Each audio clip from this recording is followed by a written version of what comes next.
How's it going, everybody? No Shot, and welcome to the channel. I know it's been a while. It's been like over a month since I've last made a video. I've been really trying to focus in on the meta, and I haven't been having that great of time during this meta. It's a pretty tough format, man. I had like some success here and there. I topped the regionals, and I topped like two case tournaments, and I've won some locals here and there and stuff. But I haven't been really enjoying this format too much. So I've been really only playing nothing but pretty much voiceless and cashier for a while. So I got some deck lists of that I'm going to do later on. But today I want to focus on Vanquish Souls, right? I played this past weekend. I was pretty much inspired to revisit this deck after seeing one of my friends play it, and it looked pretty fun. So I wanted to give it a try. And yeah, so I guess I'll just go ahead and get right into the deck profile. Remember, like always, you already know what I'm about to say. Like and subscribe if you do enjoy the video, and also, just subscribe so that you don't miss any other deck profiles, stuff like that. I'm going to be trying to do a lot more of these since I got time now, but let's go ahead and get into it. So we got the three boys here, your Mad Love and your Panzer. You only play one of these. You don't need any more than this. This is like the worst one in the entire deck. I got two Geolongs. I was going to play one of these, and I might, but as of right now, two is fine, I would say. And then probably something a little bit different than a lot of people is I play three Seizures and three of the Borgers. So the reason I do 3 and 3 is because I am playing Small World. I liked the idea of Small World a little bit more than Prosperity, because Prosperity conflicts with Borger a lot of the times, and I just didn't really want that issue to come up. And instead, I want to be able to just search for any kind of, obviously search for the monster Raisin here, or search for any of the missing attributes that I need, and or search for a hand trap. Because a lot of people don't know that, but you can just use Small World to search for a hand trap, and pretty much you can search for any hand trap, really. And so yeah, that's pretty much why I opted to play three of those. Next, we got the Cashier package, the three Fenrirs and the Rice Heart. Nothing to say about them. And then the hand traps, boom. So just 3 and 3. I don't play the Ghost Spell. I don't really think that's that needed. The Ghost Spell just doesn't really come up that much. I mean it can, but like a lot of people are just chain blocking things, so it doesn't really come up like that. I mean it's nice to have, but you don't really need it. And I'm thinking about, I want to try a different build where I'm main decking Drolls, because I think Drolls are pretty good again, because a lot of people, I don't know, I've been watching how people have been playing lately, and a lot of people are playing into Droll now because a lot of people are just not playing Droll. So yeah, I think that playing Droll now is probably a good time to do it, because it's catching people off. And then for the spells, you got 3 Stake Your Souls, the 1 Continue, and then the Powerhouse card, which was the 3 Small Worlds. You got your 1-ofs. So I wasn't playing this during the tournament. I think this was Planet, the Wraithsoft Planet, but it never came up. So I did change that out right before this video, actually, because I just think that this is probably overall better than the Wraithsoft. I mean, the Wraithsoft is cool because it gets you, Fenrir or the Fire, so it gets you an attribute, but at the same time, hand traps are going crazy, and I think that maybe the Talents is a lot better. And this deck kind of struggles a little bit at breaking boards or going second, so having a Talent, I mean, it's a 1-of, so, maybe you'll draw it, maybe not, but I think it would be more valuable. Also, I did play the two Cosmics in the main. I don't think I ever drew these. I put it in here because just in case if I played against Voiceless, I can have a way of interrupting the trap card and the spell card, because it's going to be kind of hard for this deck to beat over a 40-100 attack monster. So like I was like, yeah, I need a way of somehow like making sure that I can just clear like some stuff out. And yeah, and Small Worlds are pretty crazy. They work phenomenal in this deck. Again, you can piece like anything together and pretty much get to whatever you need. It is a little difficult at first if you don't know. I kind of forgot how to do them, but I figured it out like as I was playing through the tournament. But yeah, it's pretty cool because you can say if you already open up Raisin and you open up some names and you have this in hand, you could do like your normal play as usual, and then at the very end, when you're about to pass turn or whatever, before that, you could just do Small World, get rid of one of your big names that you don't need anymore. So if you want to get rid, or you could just get rid of Mad Love, because Mad Love is pretty much useless. After you get like the trap card, Mad Love is just completely useless. You don't need it anymore, and especially if you have Geelong. I mean, it just gives you everything. And you can easily search for another dark monster like Borger, which is a lot more better. A lot more better. So better than Mad Love.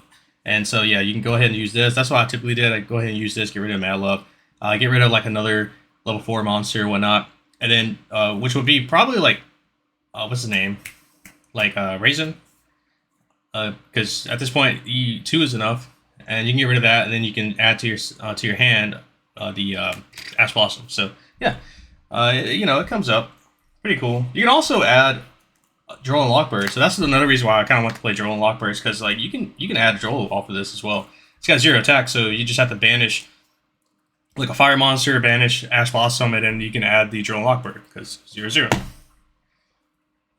Then the last cards was the traps, imperms, and this. Pretty cool. I got it off, I think, like only once.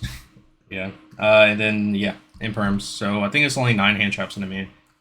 Not enough for this format. That's why I was like, maybe I should just go ahead and try to fit in maybe 2 Droll and Lockbirds, because again, I am playing Small World, so maybe playing 2 Droll and Lockbirds, maybe cut out the 2 Cosmics for them. I don't know, play around with it, I guess. Extra deck, got the 3 rocks, got your Nightmare Phoenix, Dark, SP, and the out to towers, because I don't know what else. Like, if I play against Raid Raptors, I'm screwed. Or against Pearly, I'm screwed. I really don't know how this deck is supposed to even beat over those cards. I mean, obviously you can't attack over them, so you have to like pretty much go with Underworld Goddess. That's the only thing I can think of. If you guys know another way of somehow beating Raid Raptors and like Pearly with this deck, please let me know, because I haven't had that matchup yet, and it's pretty scary thinking about that. I wanted to also play Hida, but I didn't really know why I should play Hida, because what am I going to take? They're a Promethean Princess, but like, I don't know. It just felt weird. And then we got these Zodiacs, the Baguska and the Abyss Dweller, this guy, Dracosac, Zeus, and Typhon. So, funny enough, I didn't have these before the tournament, and I actually did have one of these. It was in my house. I just didn't, I don't know. I lost it somehow, but then I found it as soon as I got home. So I didn't play these. Instead, these were like Big Eye and I think Hida or something. So they never came up. But this guy came up, and that's how I was able to go into Zeus. This guy could have came up, but instead I opted to go for Baguska. Every time I went for Baguska, I never won the game. So, but it is a pretty cool play, being able to shift your opponent and then go for Baguska. So it's like now it kind of like stops them altogether. If they held their imperm, then you know you accomplished nothing. But overall, it was good. I never went to Abyss Dweller because I didn't play against anything that utilized the graveyard like that. And then for the side deck, I did play the one Korkara. You're going to see a bunch of 2-ups. Like I played 2 Thrusts, 1 Harpies, 2 Lightning Storms, 2 Dark Rulers, 2 Anti-Spells, 2 Summon Limits, 1 There Can Only Be 1, and then 2 Evenlies. So the reason why I did a lot of 2s is because I wanted to see variety. Since I'm not playing Pot of Prosperity, I don't want to like max out on 3 of anything, because I think when you max out 3 of everything, it becomes a little too cloggy. And especially since you're not playing Prosperity, you can't like dig for the other one, or you know, for like a missing piece or something like that.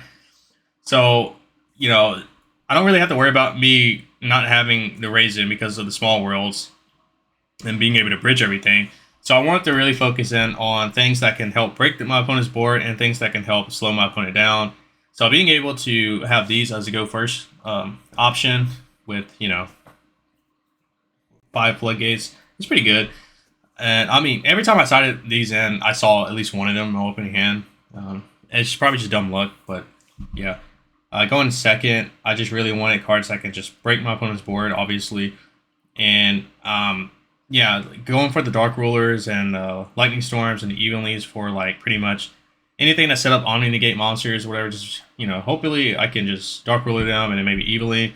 I did get Evenly off once, and yeah, it was pretty good. Thrust, it's pretty good because you can search for your Small Worlds if you need to. You know, Dark Ruler or any of the other blowout cards. This was insane. I was able to get rid of a Dragoons And yeah, it's also good because obviously with the small world, you can just bridge to it.